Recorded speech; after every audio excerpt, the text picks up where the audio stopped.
Kyle here from All Media Reviews. I'm here to do a video. Got a few videos to do today, but if I have time.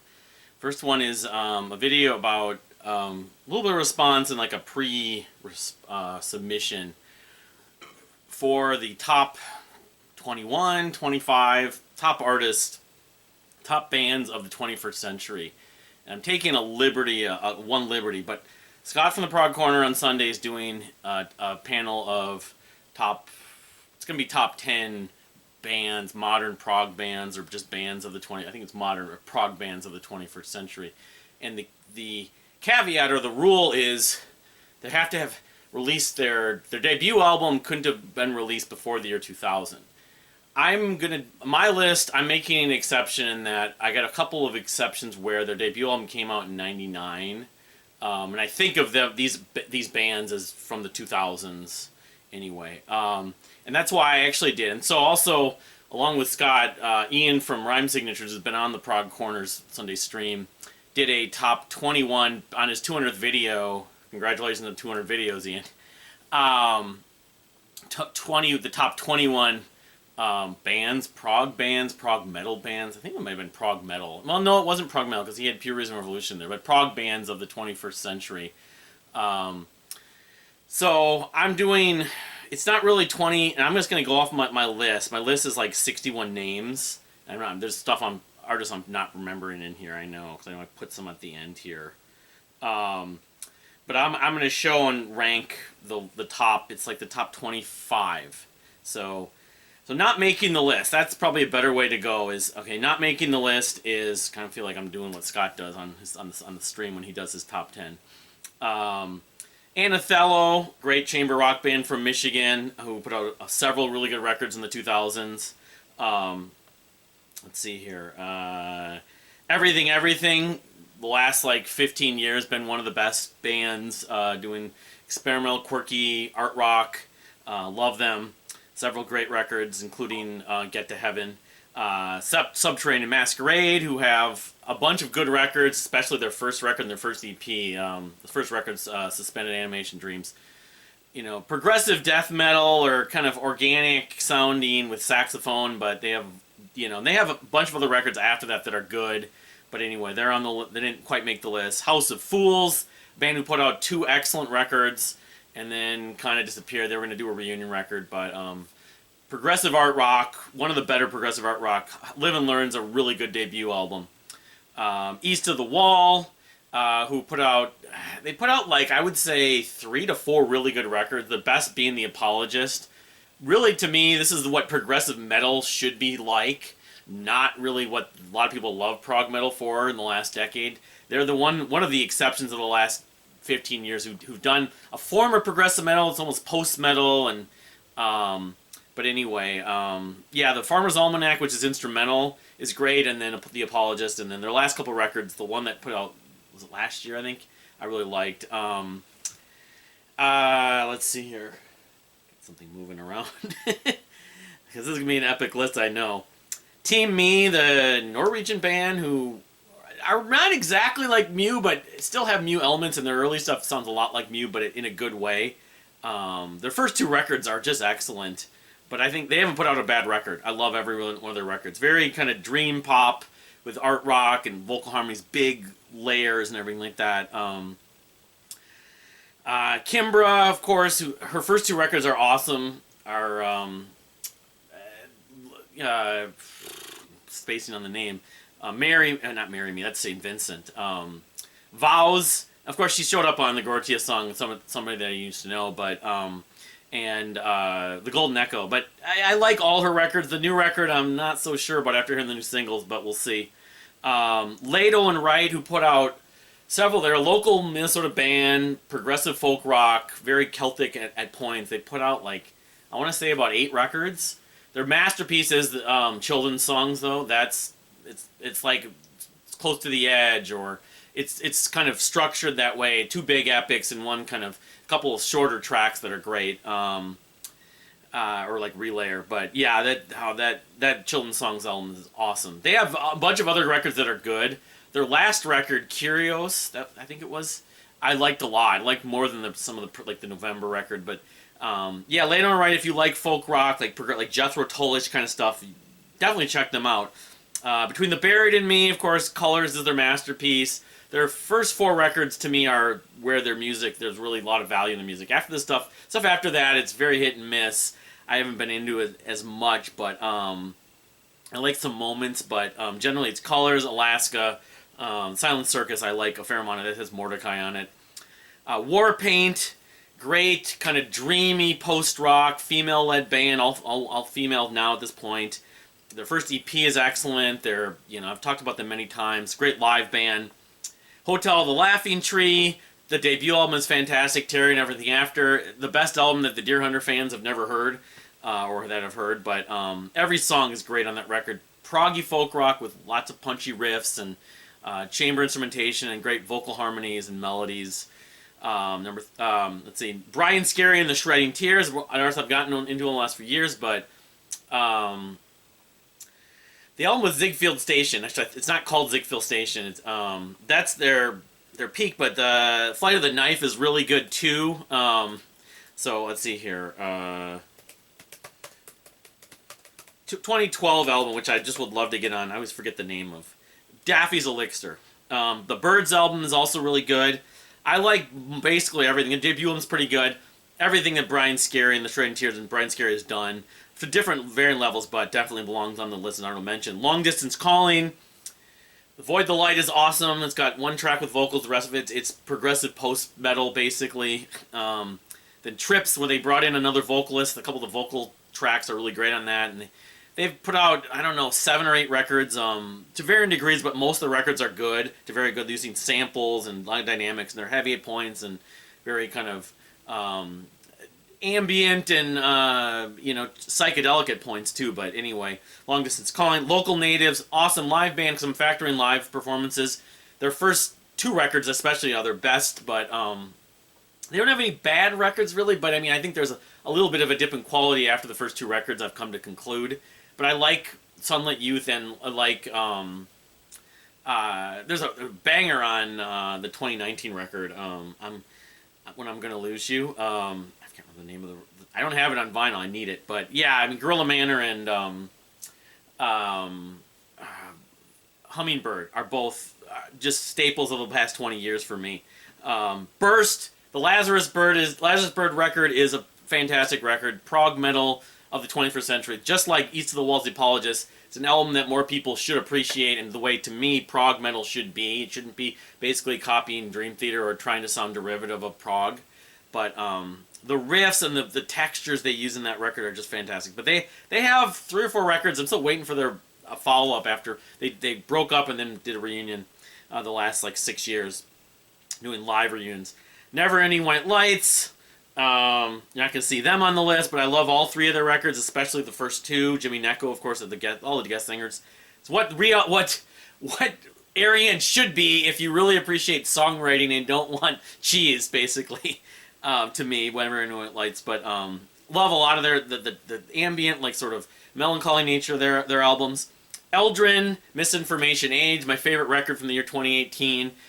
Kind of like a spiritual sequel to Apes and Androids Blood Moon in some ways. It's psychedelic, neo-psychedelic, kind of like, a little bit like Tame Impala, but in a good way. I just love the way they use the synths and the vocal textures, the 2 different vocalists, and that record is fantastic. It was a breath of fresh air when I heard it a few years ago. Mutt Yumu, Japanese band, and sort of like progressive and post-rock, getting heavy and harsh screaming, but a lot of clean, classical, fast piano parts. Love that Ilya record, especially from Mutt Yumu. They only put out the 2 records, and they're done. We haven't heard from them in the last 15 years, unfortunately.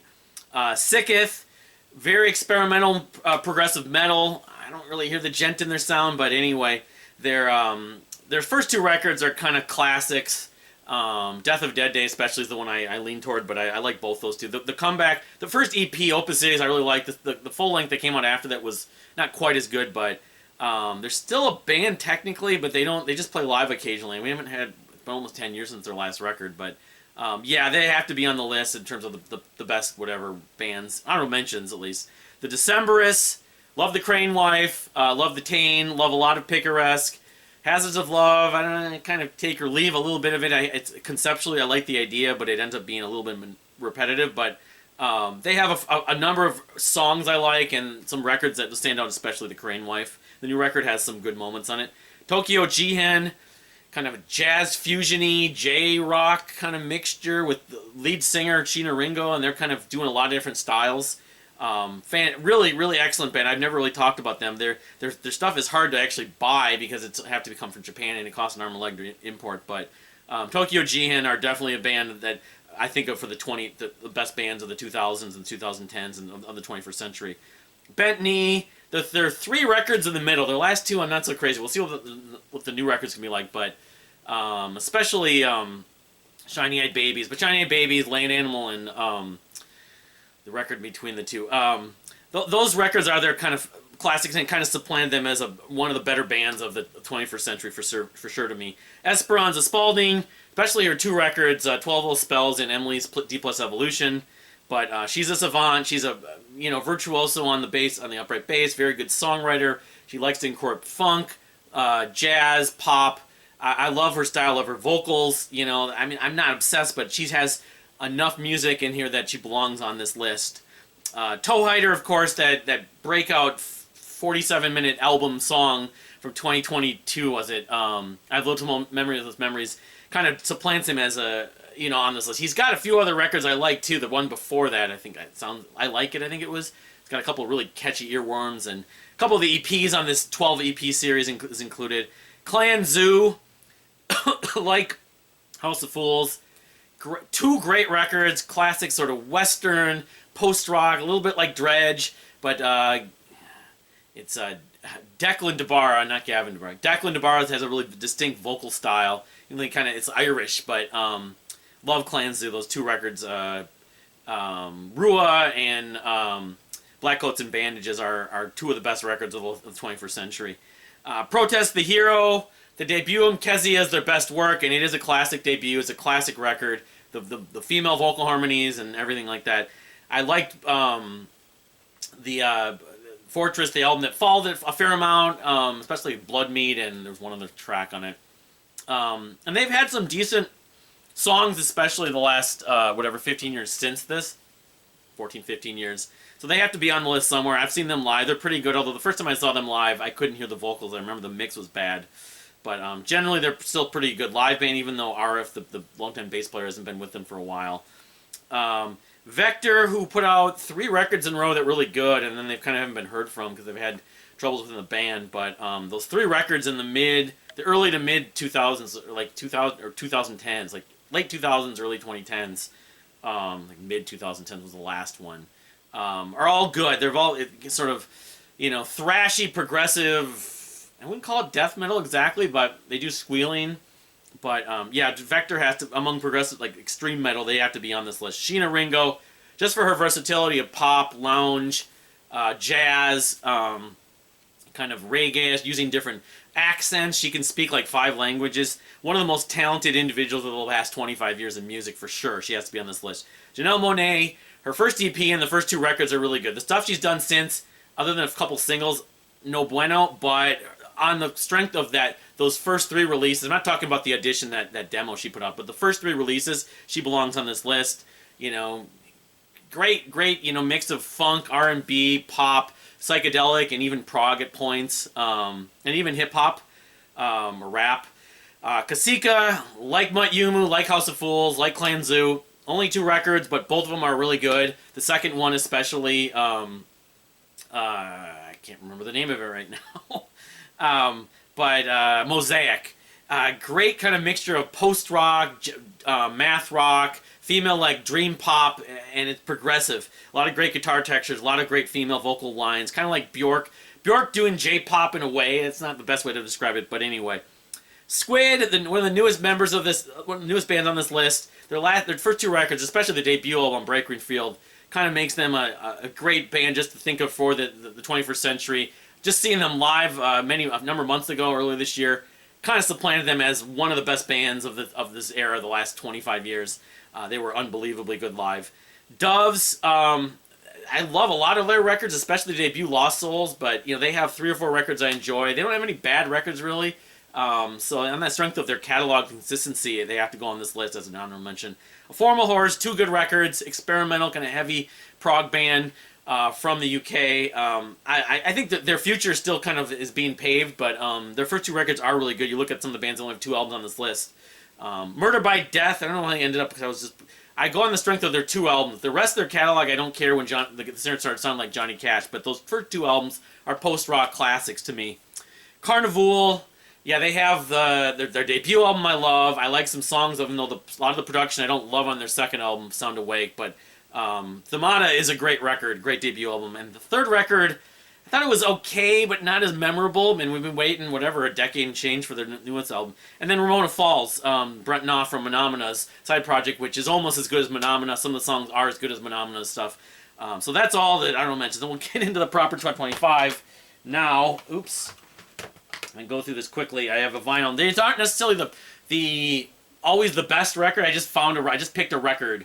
So here's number 25. The Receiving End of Sirens, their debut album. But they are great vocal harmonies, post-hardcore and prog. Casey Crescenzo, of course, was on this album. A lot of spacey textures, crazy riffs, crazy melodies, memorable melodies, stuff you can't get on your head. Both their records, this and their Sings Me For Me, are great. Number 25. Number 24. Was it number 25? Yeah, I think I did this wrong. That was actually supposed to be 24. This is 25. I flip-flop them. Mars Volta. While I don't love all their records for various reasons, their first 2 records are classics. This is their peak. Francis the Mute. You know, a lot of people know them well enough. They know, they're sort of the defining band of progressive art rock or indie prog or art prog or alternative prog, whatever you want to call it. The riffs, the energy, the climaxes, Cedric's vocals, a lot of just the craziness that seem to work the way that the songs build, and they go, even the sampling, there's just something really unique about the Mars Volta. When they're good, they're really good. So they had to be on this list. They were 25. Trio, so Receiving End of Sirens was 24. 23, Coheed and Cambria. While I don't love every one of the records, a lot of the records I have issues with. Their best records are really good, like the Mars Volta. Highlighted most by this album, Good Apollo 1, Burning Star 4, Fear from the Eye of the Magus. It's super catchy, it's super energetic, it's like catchy track after catchy track, the energy flows so well. It's just, I can't say enough of good things about this record, other than the lyrics are dark. But anyway, they have other, the previous record, in Keeping Secrets, of course. The last 2 records, I think, have been a good return to form. They have moments on some of the other records I like. But anyway, number 24. Number 23, that was 23, actually. Number 22, Major Parkinson, who's put out 3 straight, especially, just pretty much hitting out of the park. This is my favorite of the 3, Twilight Cinema, but band from, I believe, again, it's Norway. I always forget this. But anyway, very distinct vocalist. It sounds like Liam Neeson at times, but they've been incorporating a female vocalist the last couple records. A lot of dynamics, kind of an avant-garde element, but it's not too off the rails. It doesn't go too far. So, Major Parkinson, number 23. Number 22, rather. Number 21, Fair to Midland. This is the favorite of their records. They only have a few records. They have the previous record, In the Front of Stifle. They have the EP, and then they had the one that followed up, Arrows and Anchors. And they had a debut album in 2002 that was completely different sound. It was like more like screamo. But I saw them alive like 12 times, so they have to be on this list somewhere. They were an unbelievably energetic, crazy live band. Darrow, the singer, would just hang from the lights upside down and sing. And they just, even though they'd only play about an hour, every show was just unbelievable. And great dynamics, great, falsetto from the singer, great kind of growls from the vocals. He's not really growling, he's just kind of doing a deeper vocals. But great kind of use of keyboards, and, they were great. Even though they didn't have guitar solos. They don't have any guitar solos. Don't expect that when you're Fair to Midland, but it doesn't matter for me. I wouldn't call them prog metal, though. They're just heavy, hard art rock, really. Progressive art rock. So, number 21. Number 20, Kiss Kiss, who only has 2 albums also. I guess I could include the Vuvuzela stuff, too, from Josh Banash. But great kind of schizophrenic art rock, again, using violin. Great dynamics. Kind of twists and turns, almost like Cursive or System of a Down, or I don't know who else you'd really compare them to. They were really unique. The songs were not long, the albums were not long. They were like 30-minute albums, but they cram so much into it. A lot of King Crimson elements to their sound, but Kiss Kiss, number 20, right, number 20, and number 20, I want to 21, 20. 21, 20. I don't want to get off on the numbers here. Number 19, Steven Wilson. Of course, he was with Porcupine Tree and Bass Communion, and a couple other projects before he went solo. But his debut album solo came out in 2008. This is The Raven That Refuses to Sing, of course, the full length that some consider his best. My favorite of his. Yeah, I mean his albums are always good. Sometimes they're really good. They've never I've never been attached to any of them, but I find that he's consistent. So he has to go on this list just from his solo output. I don't think he has any bad albums. I even like The Future Bites. So number 19, Steven Wilson. Number 18. Oops, there goes my trash. Luckily, there's really nothing in it, not much in it. The Family Crest. A little bit like Bent Knee, or they've been on a winning streak. They don't have a bad album. They have whatever it is, 4 albums. This is their second album, Beneath the Brine. Probably the most popular. It's got the title track is maybe their most popular track. I've seen them live now 8 times too, so that kind of adds to my appreciation why they go on this list. But great symphonic chamber, progressive chamber rock, progressive art rock band, kind of in the vein of the Deer Hunter and like Typhoon and like the Polyphonic Spree. Big vocal lines from Liam the singer, a little bit like Jeff Buckley, but they have a million instruments on this thing, and it just always works. It's a wall of sound in a good way. Their last 2 records, the War Act 1, the War Act 2, and then the Prelude to War EP, were all good.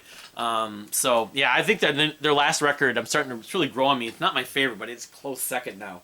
The War Act 2. That was number 18. Number 17. Pure Reason Revolution. Here's the Dark Third, of course, the first pressing, by the way. Band that was influenced highly by Pink Floyd and the Beach Boys, and even a little Nirvana, but it doesn't really stand out so much. The male-female vocal harmonies and the riffs and the little Zeppelin in their sound. There's a lot of little muse in their sound, a lot of textures. The way they use keyboards is great. Some of the dynamics, some of the busyness. Even some of that, like my favorite track on this is more electronic. The electronic element always stood out for me with them when they use it more. I want them to use it more. Nimbos and Tambos, Voices in Winter. What's the one? Golden Clothes. I don't know if it's on the vinyl here. I have the CD that has it though. Golden Clothes is their masterpiece for me. Everyone loved the Twins in Trembling Willows, which is fantastic. But every track on the Dark Third is unbelievable. But I like all the records. I have them all on CD right around here, actually. I like, the follow-up of More Vincent Omnia, Eupnia, the reunion album. Hammer and Anvil has some good songs in it. The last album was a little more in the Tool element. They referenced the rest. I'm interested in the new album, but it doesn't have Chloe, so it's going to be interesting. But they have to go on this list. That's why they end up at number 17. Number 16, Dirt Poor Robins, another band with a very sizable, consistent catalog. Not a bad record for my money. The probably highlighted most, I guess I would say, by the Raven Locks. But I mean, I don't know. This album, even though sometimes I feel sad listening to it because it was right when my dog died. I was listening to it initially. Queen of the Night, the new album is great.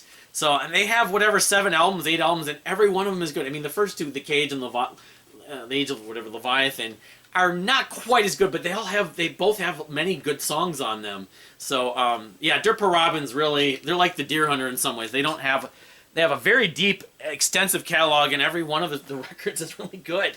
So they have to go on this list at number 16. Number 15, Menomena, who are now coming back, but they put out whatever it was, 4 full lengths, if you include the instrumental, about under an hour.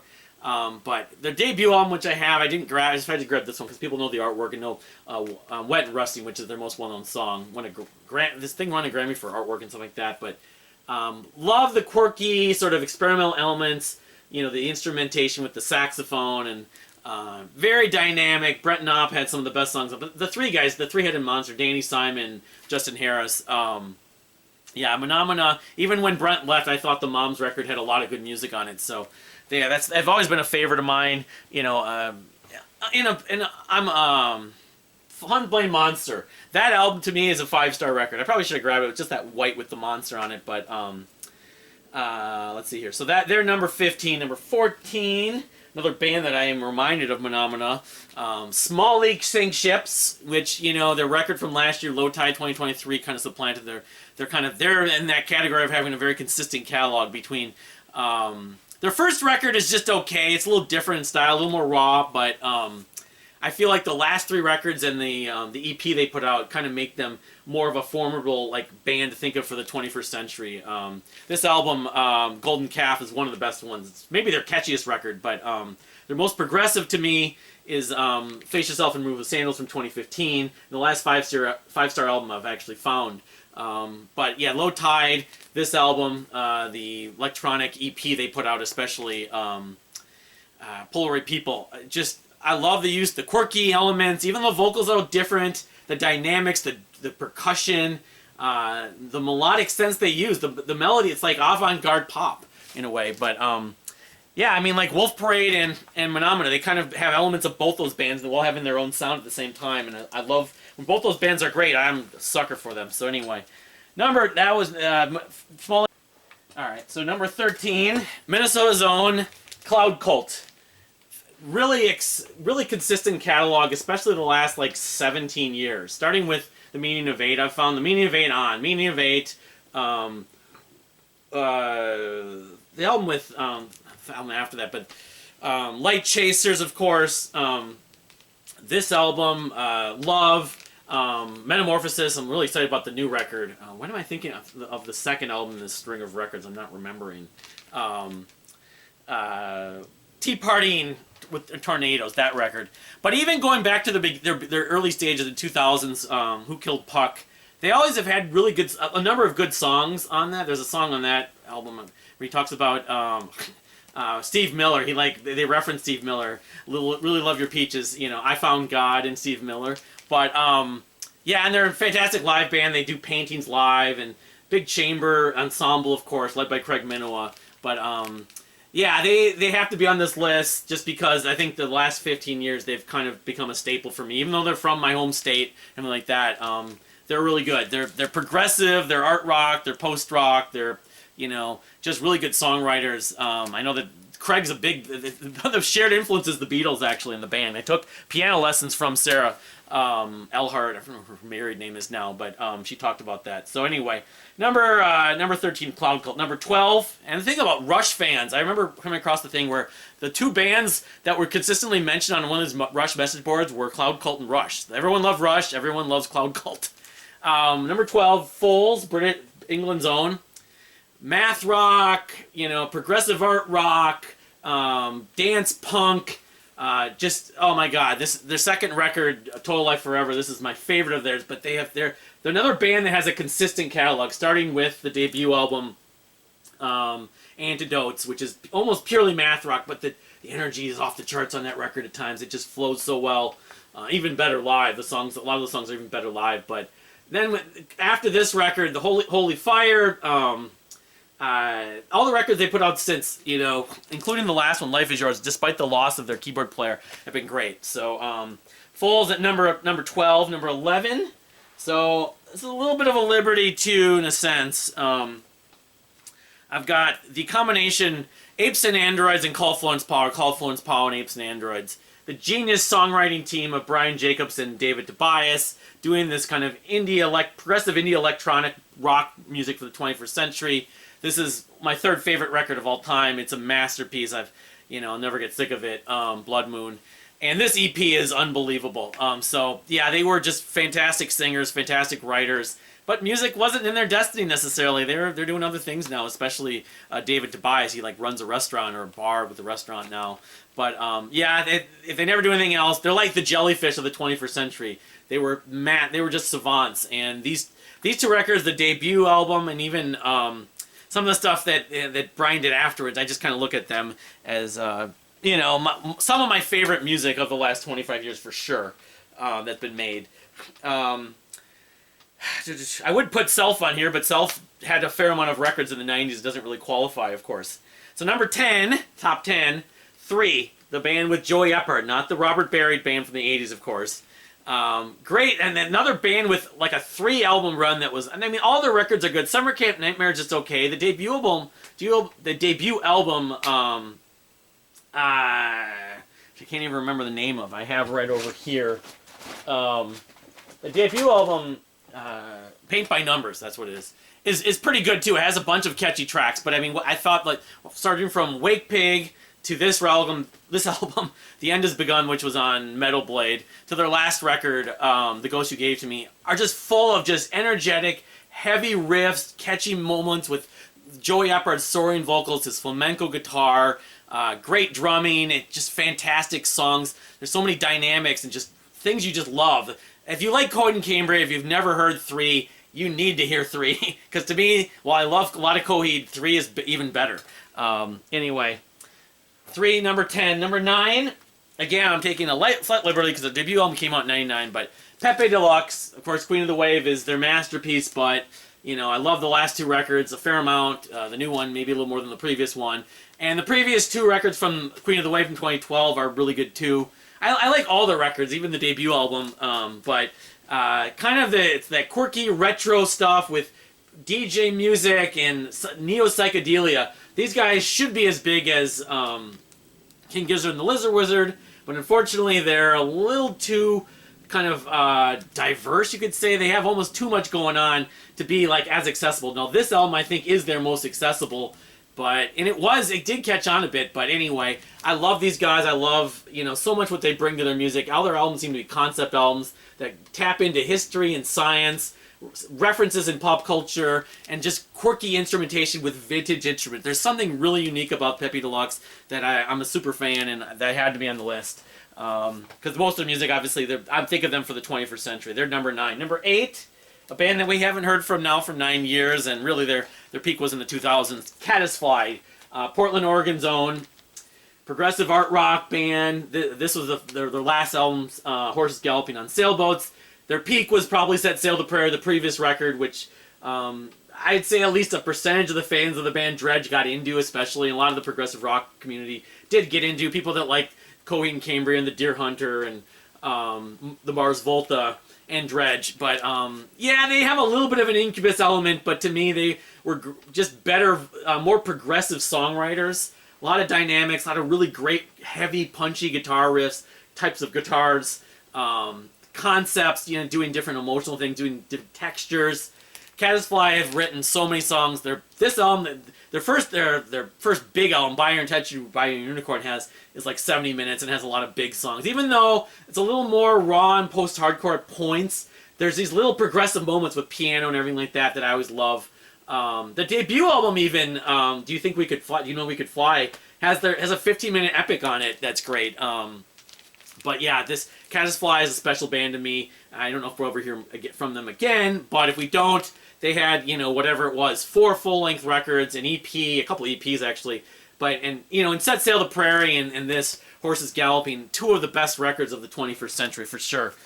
Number 8, number 7, a band that actually a lot of Kaddisfly, I kind of points some of the Kaddisfly music reminded me of a little bit of Mutemath. You know, they're not around anymore either, but they had a very consistent run. From this debut album in 2006 all the way to their final album, Play Dead, it was like, what was it, 5 albums? Every record is good. I mean, even Vitals, which was more electronic, but I mean, the Odd Soul, which is my favorite, actually, very funk. It has a 70s element to it. Very riffy, very cool. The drum work from Darren King is amazing. I love the second record a lot. I'm blanking on the name, Armistice. A lot of fantastic tracks on that, a lot of drum percussion parts and textures. There's a lot of jazz elements on that album. Play Dead is an unbelievably great closing album. If it's their last album, it's epic. It was my album of the year in 2017. I don't know if it still is, but it's still pretty damn close. But yeah, and this is a terrific debut. Almost everyone who likes Mutemath looks at this debut. They were kind of big for a little while. You know, songs like Typical, Notice, Chaos, of course, Break the Same. Oh man, and even a couple of their EPs are really good. Their first EP, most people think that's the best thing they ever did. So, first EP, I forget the name of it. It's got Obsolete, and I can't remember the name of it right now. But anyway, number 7, number 6, UK's own Oceansize.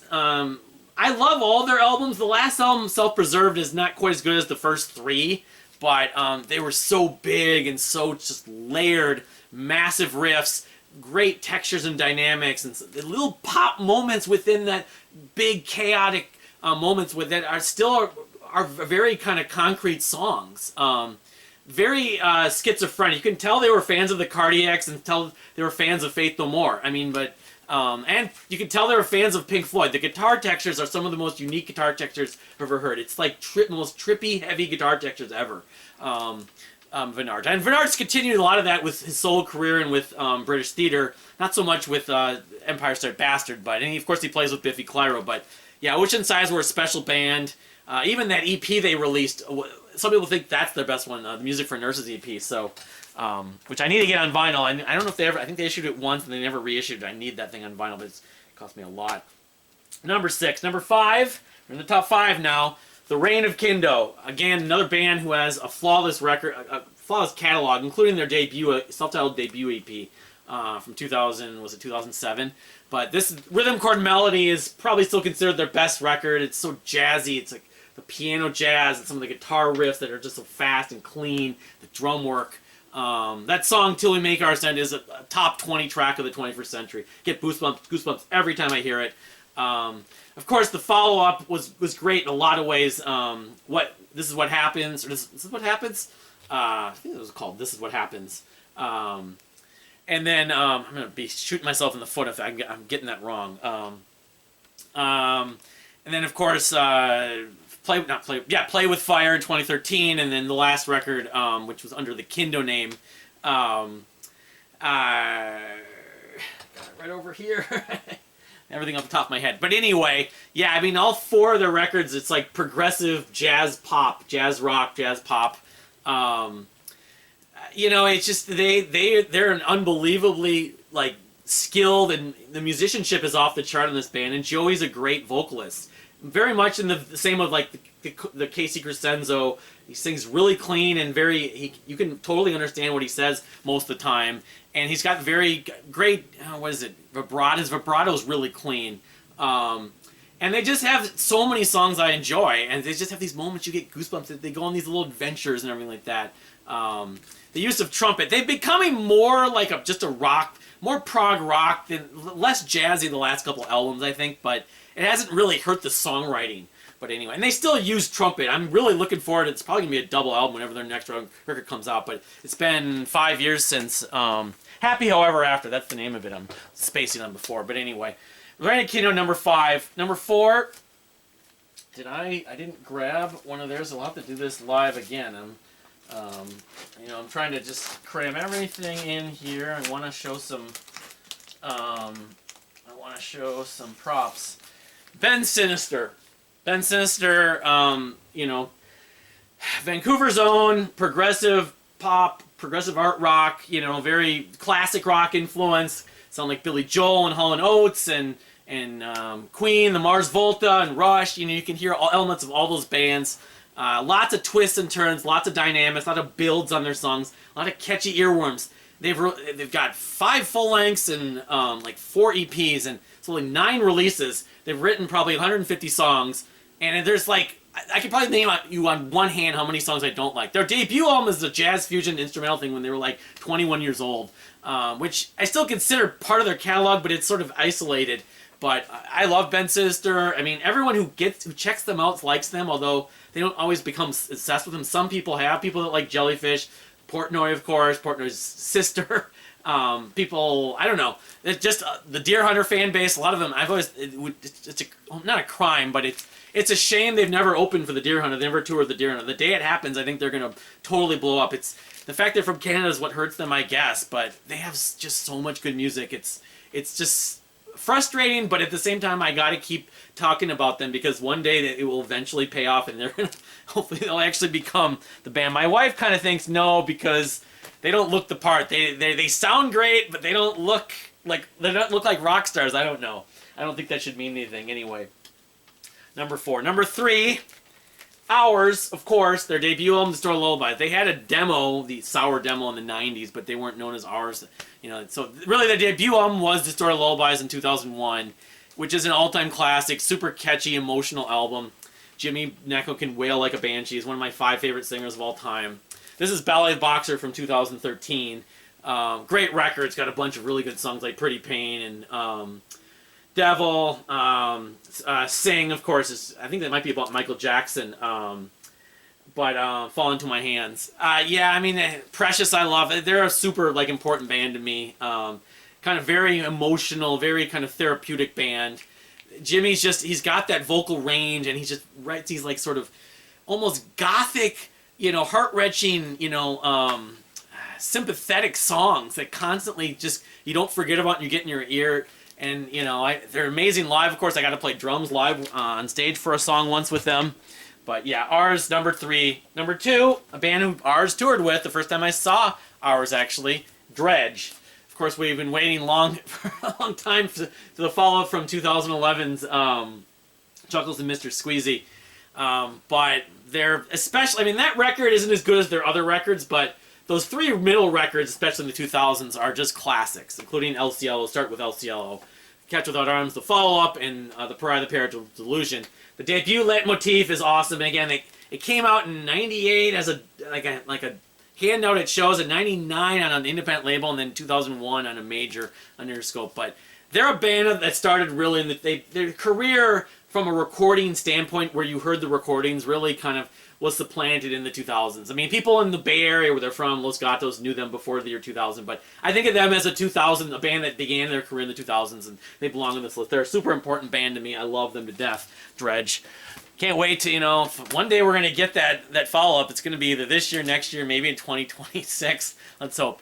Number 1, what do we have? Of course, the Deer Hunter band. I'm a lifetime member. That was back in 2011 when I did there in 2010, but I can be on the guest list if I can contact Max for any show. But yeah, they have one of the most consistent catalogs, basically to me the most consistent catalog and deep catalog since Rush. Even Migrant, or you could add Migrant/Migrant Returned. Well, it's still probably the weakest. The Antimai, I don't know if I like Antimai as much as any of the Act records. The Color Spectrum, while it's like whatever it is, 39 songs, has a few, I wouldn't call them throwaway, lesser tracks. But I mean, all these Act records, it's just, you know, I mean, Act 3 and Act 5, they get kind of dark at points, but there's so much good music on all the records. Act 2, I have so much nostalgia for. Act 1 is like a perfect length. It kind of introduces the band. Yeah, the Beach Boys harmonies, the Mars Volta elements, the sort of Casey's, the conceptual parts. You know, that's why they're my favorite modern band, really, the Deer Hunter. And this is Act 4, of course, maybe become their most popular. I still kind of like Act 2 slightly more, but it's splitting hairs, of course. So those are my top 25, and then about 35 honorable mentions for best bands, best quote-unquote prog bands, progressive bands, art rock bands of the 21st century. What are your favorites? I'm looking forward to the Prog stream on Sunday. Check it out. If I am asked to be part of it, I'll probably end up rehashing this whole thing, but if not, you know, whatever, it'd be cool. I'll just put it in the comments. But thank you for watching, and we'll see you next time.